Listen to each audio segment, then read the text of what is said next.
இப்போ தமிழ்நாட்டில் பார்த்தீங்கன்னா டிவிக்கு கரூர் நியூஸு மதுரை ஹைகோர்ட்டு கொடுத்த ஒரு தீர்ப்பு இதுதான் இப்போ தமிழ்நாட்டில் ரொம்ப பேசும் பொருளாக இருக்குது. இப்போ என்ன ஒரு பிரச்சனை பார்த்தீங்கன்னா, டிவிக்கு வந்து தளபதி விஜய் அவர்கள் ஊர் ஊராக தன்னுடைய பிரச்சாரத்தை துவங்கினார். அதாவது விக்கிரவாண்டி மாநாட்டிலேருந்து இன்ன வரைக்கும் பார்த்தீங்கன்னா கரூர் சம்பவம் வரைக்கும் ரொம்ப அமர்க்களமாக தன்னுடைய பிரச்சாரத்தை தொடர்ந்து வெற்றிகரமாக நடந்துக்கிட்டு இருந்தார். ஆனால் அந்த ஒவ்வொரு நிகழ்ச்சியின் போதும் நிறையா பேர் வந்து பாதிக்கப்பட்டிருக்காங்க. ஆனால் அது வந்து வெளியே தெரியல. அது வந்து கரூர் சம்பவத்தில் வந்து வெட்ட வெளிச்சமாக ஆயிடுச்சு. அதுக்கு அப்புறம் தான் எல்லாரும் யோசிச்சாங்க, கரூர் மட்டும் ஏன் இப்படி நடந்ததுன்னு சொன்னாங்க. ஆனால் உண்மையிலே பார்க்கும்போது அது அவரோட திருச்சி மாநாடு, நாமக்கல், மதுரை மாநாடு, இந்த மாதிரி ஒவ்வொரு இடத்துலையுமே வந்து பார்த்தீங்கன்னா பிரச்சனை வந்து நடந்திருக்கு. ஏன்னா கூட்ட நெரிசலால். ஏன்னா இப்போ அவர் ஒரு பெரிய மாஸ் லீடர் உள்ள அப்படிங்கிறதுனால, மாஸ் லீடர் அப்படி சினிமாவில் ஒரு உயர்ந்த நட்சத்திரம் முதல் முறையாக ஒரு பொதுவெளிக்கு வராரு அப்படிங்கும்போது கண்டிப்பாக க்ரௌடு வந்து கண்டிப்பாக இருக்கும். அதனால் வந்து அந்த கூட்ட நெரிசலில் நிறைய சம்பவங்கள் நடந்திருக்கு. இப்போ கரூரில் வந்து அது எல்லாம் மீறி போய் கிட்டத்தட்ட ஒரு 40 பேருக்கு மேலே உயிரிழந்துட்டாங்க. இப்போ என்ன ஒரு பெரிய பிரச்சனைனா, தாவேக்காவுக்கு வந்து ரொம்ப இக்கட்டான சூழ்நிலை தான் சொல்லலாம். இப்போ 2வது கோர்ட்டே வந்து தலையிட்டு விஜயோட பரப்புரை வாகனத்தை வந்து பறிமுதல் செய்ய வேண்டாமா அப்படின்னு சொல்லி கோர்ட்லேயே வந்து நீதிபதி அவர்கள் சொல்லியிருக்காரு. இது வந்து பலருக்கும் வந்து ஒரு ரொம்ப ஒரு அதிர்ச்சியை ஏற்படுத்தின்னு சொல்லலாம்.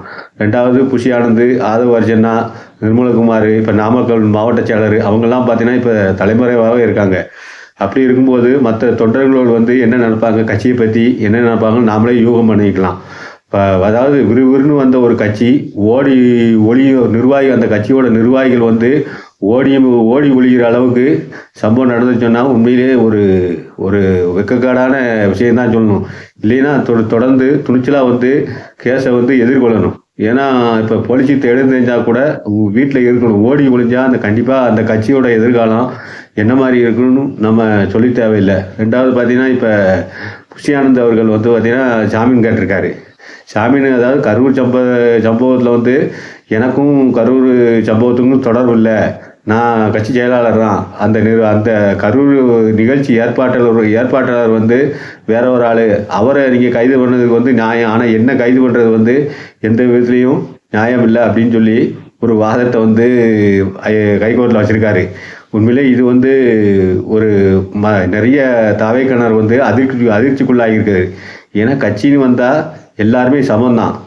ஒருத்தர் மேலே பிரச்சனை வரும்போது எல்லாரும் சேர்ந்து ஒரு பொதுவான கருத்தை வந்து வெளிவைக்கணும். அப்படி இல்லாமல் இது என்னையே கைது செய்யக்கூடாது, நிகழ்ச்சி ஏற்பாட்டாளர் வந்து அவர் தான், நிர்மல்குமார் தான், அவரை கைது செய்கிறான் அப்படின்னு சொல்கிற போது உண்மையிலே இது தன்னை காப்பாற்றி கொடுறதுக்கு இன்னொருத்த மேலே பழி போடுறது. அதான் சொந்த காசையே சூனியம் வச்சுக்கிடுவான்னு சொல்லிடலாம். அப்போ இதுலேருந்தே டிவிக்கு மேலே ஒரு டிவிக்கு கட்சி மேலே ஒரு ஒற்றுமை இல்லாதது தான் தாட்டுது. 2வது ஆதவ அர்ஜுனா எங்கே இருக்கான்னு தெரியல.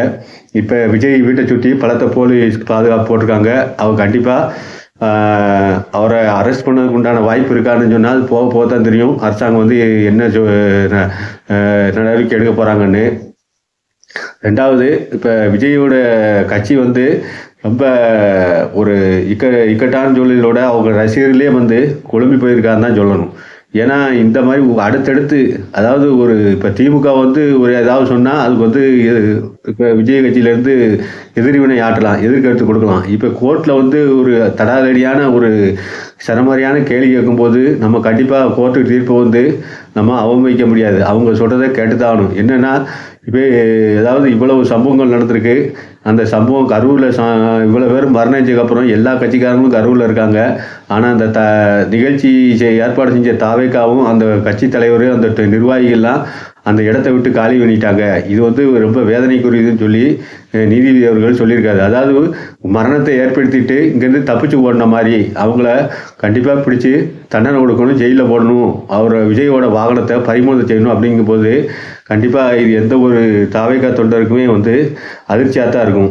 2வது இப்போ விஜய் வந்து அவருடைய கட்சி என்ன சூழ்நிலையில் இருக்குன்னு சொல்லி நாம் சொல்ல தேவையில்லை. ஏன்னா அவங்க வர்ற நியூஸ்களே பார்க்கும்போது பார்த்தீங்கன்னா இப்போ தாவேக்காவுக்கு வந்து பிஜேபி வந்து ஒரு ஆறுதலாக இருக்காங்க. அவங்க வந்து ஒரு சப்போர்ட் பண்ணுற மாதிரி தான் இருக்குது அவருடைய கருத்துக்கு. அது மட்டும் இல்லாமல் எடப்பாடி பழனிசாமி கூட ஒரு சப்போர்ட்டாக தான் இருக்குது. அதாவது விஜயை தன்னுடைய கூட்டணிக்குள்ளே வர வச்சிடணும் அப்படின்னு சொல்லி. ஆனால் இப்படி விஜயே வந்து விஜயும் விஜயோட நிர்வாகிகளும் கட்சி நிர்வாகிகளும் ஓடி ஒளிகிற அளவுக்கு இருந்துன்னு சொன்னால் கண்டிப்பாக அந்த கட்சி வந்து ஒரு ஒரு ஒரு அதாவது என்னன்னு சொன்னால் ஒரு மக்கள் மத்தியில் ஒரு செல்வாக்கில் அந்த இலக்கதாக போயிடணும்.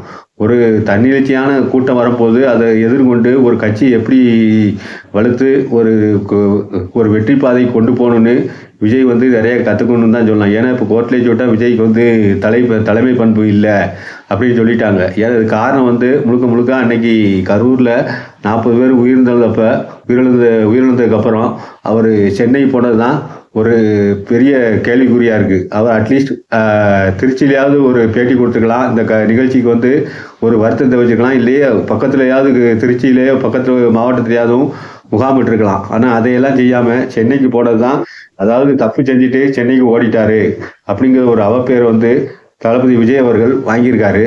ஆனால் அதை வந்து இன்னும் காலப்போக்கில் எந்த மாதிரி செயல்பட போகிறாருன்னு தெரியல.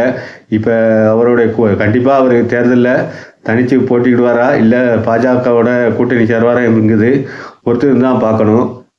ரெண்டாவது அவருடைய கட்சியை பற்றியான ஒரு மனநிலை வந்து அவங்க தொண்டர்கள்ட்ட வந்து கோர்ட்டு கொடுத்த அதிரடியிலேருந்து கலங்கியிருக்கான்னு தான் சொல்லணும். அப்புறம் இதெல்லாம் இந்த கரூர் நிகழ்ச்சியெல்லாம் வந்து எந்த பிரச்சனையெல்லாம் முடிஞ்ச பிறகு தான் விஜய் தன்னுடைய கட்சியை எந்த லெவலுக்கு இழுத்துட்டு போகிறாங்கிறத அவருடைய பொறுத்து தான் பார்க்கணும். இதை பற்றி என்ன நினைக்க உங்கள் இதில் சொல்லுங்கள். நன்றி, வணக்கம்.